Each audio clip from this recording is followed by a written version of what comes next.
Hey guys, it's me Stacy. In today's video we're going to be talking about how to have a healthy relationship with your mind.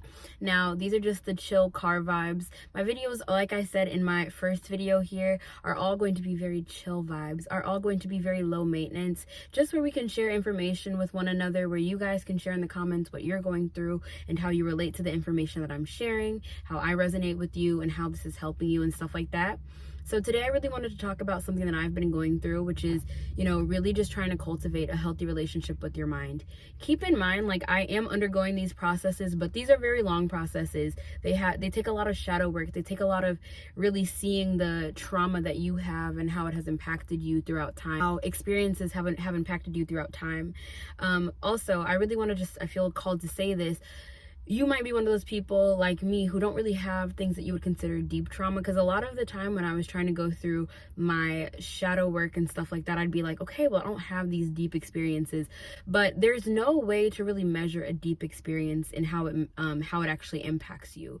An experience is an experience for what it is if it has some type of impact. So for me personally, let me just share maybe an experience that I've had throughout time and space that really impacted me. Okay, so a guy, I'm not going to go really deep into it. A guy, when I was in 5th grade that I had a crush on, said something that I didn't really like about me. And I legit had lived with that for such a long time. And yeah, I was in 5th grade and stuff, but you live with that type of stuff. So really just keep in mind, little moments of trauma, they can be they can become exponential just in regards to how they play out in your life. And we attract more situations that kind of reinforce those ideals, that kind of make them feel like they're ingrained even deeper. So just keep in mind, if you're one of those people who are trying to identify areas where you feel like you have trauma and you're just feeling like, I don't have any deep groundbreaking experiences, but I know that I feel limited, well, keep in mind that your deep groundbreaking experience can vary so much greatly from someone else's.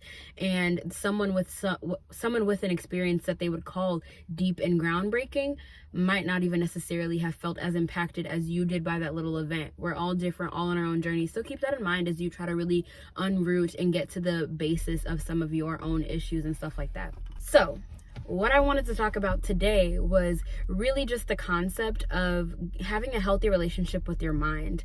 This is something that I thought of the other day, kind of just in passing, but it really just struck a chord with me. So I'm in this cycle of my life where I'm really just unrooting beliefs. I've been going through the process of unrooting these beliefs, but it's really becoming real now. It's okay, so now you are aware of these beliefs that you have. You've worked through them, healed, and offered love to them. But now how can you embody these beliefs? Because of course, even when we heal beliefs, on the surface, not even on the surface, when we heal them at a deep level, at a heart-centered level, there are still subconscious patterns that we live into that we must heal. So even if you heal the heart space, you need to heal the mind. You need to heal those subconscious patterns, those things that really create beliefs in our life. I just made a video about beliefs. It might be up before or after this one, so I'll leave it in the description box so you guys can watch it.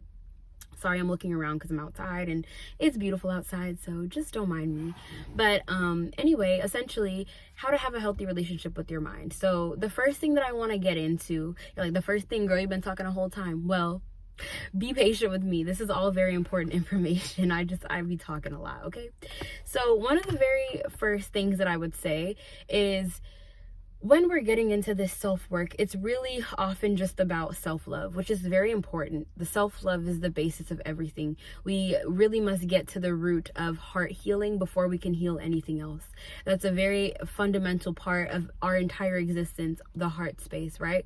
So we work on this heart healing. We work on feeding ourselves with kind thoughts, kind actions, doing good things for ourselves, right? And those things are then ingrained within us. But sometimes we'll find that we go back to these negative thought patterns and we're like, why? I love myself. Why do I have these negative thought patterns that are telling me no to this, that are telling me that I can't do this, that I'm unworthy of this, blah, blah, blah. Well, it's because we need to really work on healing the mind. And the way that I found that I had the realization the other day of and how to heal the mind is really by understanding the mind as its own awareness, as its own consciousness, not just something that's supposed to be here working for you, right? The mind is something that should aid you in the process of creating this amazing life, of creating this amazing existence. But the brain is its own thing. Just like the heart is its own thing, just like this vessel is its own thing, right? So when we try to heal the mind and stuff like that, it really comes down to understanding the burdens that the mind has taken on, understanding the pain that the mind has endured, understanding the exhaustion that it endures in this process of trying to believe in ourselves, of trying to love ourselves. Because even though you can give yourself the feeling, the emotion of love, it's really hard for the mind to tune into that if there's so much, mental chatter or, discord in regards to that, to the belief that you have in your heart. It literally creates just this internal discord, which is why it's so important to have the mind, body, and spirit balanced. And you can't do that by only balancing the heart. You really have to give the attention to the mind as its own separate sense of awareness, of its own separate sense of consciousness. So when I came to this realization, I really said, oh my goodness, my mind has been through so much. My mind has been told so much. I'm so sorry to my mind. I'm so sorry for the times where I'm not gentle with you, for the times where I get mad at myself for thinking a certain way. Like, oh my goodness, that's why we have depression, mental fatigue, that's why we have exhaustion, all of these things, because our mind is put through such a war zone on a daily. And we're literally trying, as we get into this process of awareness and awakening and of finding self-love and all of this, our minds are constantly working against this conditioning of the society, the conditioning of what has been told to us, the conditioning of everything that we have taken in till this very moment, and trying to go against it. So if you're at a stage in your journey where you're finding yourself getting frustrated because you keep reverting back to negative mindsets, the one thing that can switch that possibly is by switching the sense that you have of the mind to being aware of the mind as its own entity, as its own thing that feels, right? And how can we do that? By attributing the heart to the mind and understanding that the mind struggles to let go of these thoughts, and that it's unfair that the mind has to struggle in this way, but that it does. And by doing that, it makes us feel even more empowered in giving good thoughts, giving loving thoughts, giving kind thoughts, giving impactful thoughts to the mind, because why? Because now we understand, well, my mind deserves this. It's working for me every single day. My mind is constantly in this battleground every single day, trying to go against these opposing beliefs. And of course, that's why it causes confusion in our lives, or it causes discord in our lives, because it is so hard to fight this journey, to fight this battle of getting your mind right. Truthfully, like, the mind is so powerful, and that's why we need to understand, like, the mind is working literally for us. I don't want to say for us because that just doesn't sound right to me, but I guess that's the best way to say it right now. The mind is working for us in order to create the existence that we deserve. Once we come to the awareness that our mind creates the existence that we deserve, once we come to that awareness, we realize, okay, like, I shouldn't be so hard on you. Like, you're really trying here. I don't know, that's just the realization that I came to for my mind. I'm like, my mind is trying, and the only thing that I can do is be accepting and understand that, thoughts are gonna wax and wane until things really feel like they're on track. So when I was having this epiphany the other day about needing to be kinder to my mind, it's because I was placing a lot of judgments on my mind. Like, one of the things that I found throughout time is that one of my initial reactions to myself when I do something wrong, when I think the wrong thing, when I go towards the wrong thing on my own accord of just my mind or whatever, first of all, I'll blame my mind. And then I have the tendency to call myself stupid or say what I've done is stupid. And it's really interesting because my mom over time has always said to me, like, never call yourself stupid, never call yourself dumb. That's not a way to ever joke about yourself. And I'd always be like, girl, like, it's fine. What are you talking about? But it makes so much sense. And I really think that her saying that over time has really just been like, I don't know how, but in some sense of the world, like the universe, God and the divine trying to get to me, like, this concept is going to be very important later. Because the more you do that, the more that this belief is ingrained within your subconscious, the more work it's going to take for your mind to overcome this belief. The more that we tell ourselves things and stuff like that, the more it becomes ingrained within our minds, right? And so this is why it's also important to be gentle with your mind, because understand, like whenever we put these beliefs on our mind and stuff like that, and when we're so mean to ourselves, and you know, in the way that we talk to ourselves and stuff like that.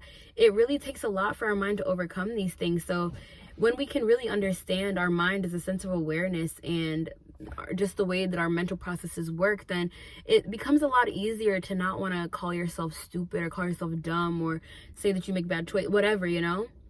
It becomes a lot easier to be like, well, I understand, like, my mind is constantly trying to work through this stuff, and for me to continuously not be gentle with it is not cool, is not helping the process at all. And so it's just really important to have a healthy relationship with your mind, right? Be gentle with your mind when it's struggling to believe in yourself. Be gentle with your mind when you're struggling to see yourself as worthy. Be gentle with your mind when you make a mistake, whatever it may be, you know? When you speak the wrong things, when you make the wrong assumptions, be gentle. Be gentle with your mind in your day-to-day, and nurturing your mind, telling your mind that you love your mind, that you have so much to share, that you are so kind, that you are so gentle, right? That your mind, that, you know, just reaffirming these beliefs, but doing them in a mental state so that it becomes easier for your mind to ingest all of this, you know, this wisdom that you have within you. So it becomes easier for you to break down these beliefs that do not serve, for you to break past projections and things like that. Because why? Because you've created this loving, nurturing vibe with your mind, so that your mind can also understand, like, you know, my heart is here for me, my entire existence is here for me. And, you know, although there may be beliefs that are ingrained within me, I have this, it's really complex to really go around and hope. I'll expand on this idea more, but it was very profound to me and I would love to share it right now. So when you build this healthy connection with your mind then becomes more malleable, in a sense, to being reworked. So as you're on this process of reworking your beliefs, as you're going through this process of creating more positivity in your life, creating more positive thought processes and things like that, if you're being gentle with your mind and understanding that this is a process that your mind is currently going through, that it is struggling through, and giving it its own consciousness and being very gentle with yourself, and giving your mind time to meditate, giving your mind silent time, giving your mind time to listen to the music that it enjoys, giving your mind time to listen to affirmations without you actually having to do much, or you having to speak much or think much, you know? Doing those little gentle things, because you understand that this is a hard process for the mind, right? Your mental is going through it. So how can I mitigate some of this tension as I work through these energies for my mind? How can I be more gentle as I work through some of these energies with my mind and stuff like that? Now, I just hope this made a lot of sense to you guys. Essentially, I'm just saying, it's important, first of all, to do healthy things for your mind. I don't think that I fully got into that until just a little bit, the little spiel that I was saying about, you know, meditation and stuff.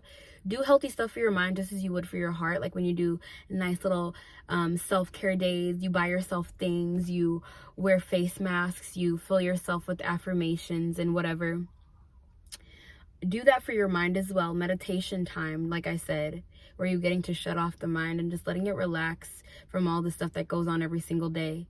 Affirmations, where you are legit clearing your mind and not doing anything and just letting your mind take that in and taking it in as a conscious thing, like, I'm doing this for you so that you can feel it too. You know, just little things like that. I can give more tips if anybody wants, you know, but overall, this is just a big thing. Having a healthy relationship with your mind and understanding your mind, personifying your mind in a sense, to understand that it's working through these energies, and how much you love your mind for putting up with this crazy world that literally is intent on breaking us down mentally, in the heart space, everywhere, right? Everywhere, not even just mentally. So that wasn't even, you know, everywhere. But this world, that it has this intention to break down our mind. When we make that realization, you can say, well, you've been so strong for me. You're continuing to be strong, and so I'm going to be strong for you, and I'm going to give you the things that you need to continue on. Sorry, I felt like I had to burp, but I just wanted to continue that spiel. But clearly I didn't have to burp. It was just whatever. But anyway, guys, I really hope that this video resonated for you in some way. I really hope that this helped you in some way. I feel like for me personally, it really just helps when I'm able to attribute, like, you know, like feelings and things to these things that I'm working through. I don't know if that makes sense as its own concept, but if I can attribute feelings to my mind, then I find it easier to feel for my mind, to love my mind and stuff like that, right? So I really hope this helps you. I hope this plants some seeds inside of your mind so that you can really move forward in a very, positive and profoundly healing way for your existence, for your sense of being, and for your mental health, because you deserve that. I hope that you guys enjoyed this video, and I will see you next time. Bye, guys.